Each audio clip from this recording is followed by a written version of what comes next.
Bonjour à tous, aujourd'hui le repérage dans le plan. Pour pouvoir repérer un point dans un plan, il nous faut un repère.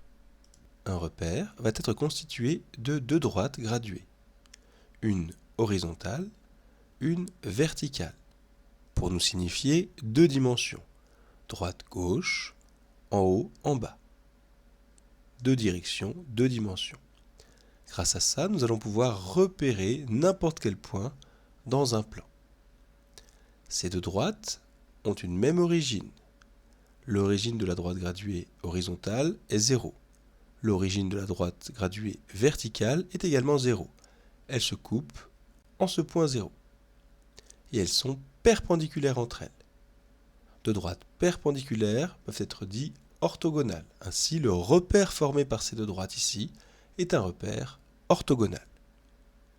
Les unités de longueur, donc la distance de 0 à 1 de chacune des droites graduées, n'est pas forcément le même. Ici, sur le dessin, il est de même longueur, mais ce n'est pas toujours le cas. Si c'est le cas, comme ici, on va pouvoir dire que le repère est orthonormé ou orthonormal. Ortho, car il possède toujours la perpendicularité, et normé, car les deux unités de longueur sont de même mesure. Ce repère va nous servir à placer des points.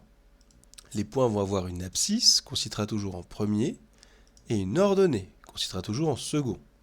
À eux deux, ils vont nous donner les coordonnées des points. Dans un repère, différents points dans le plan vont pouvoir être repérés grâce à leurs coordonnées.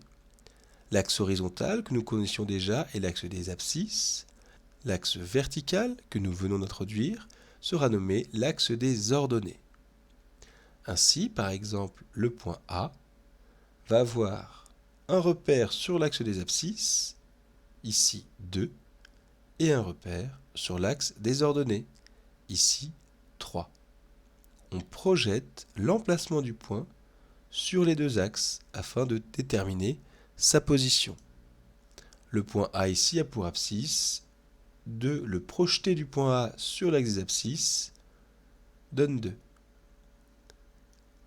Le point A a pour ordonnée le nombre 3. Le projeter de A sur l'axe des ordonnées donne 3.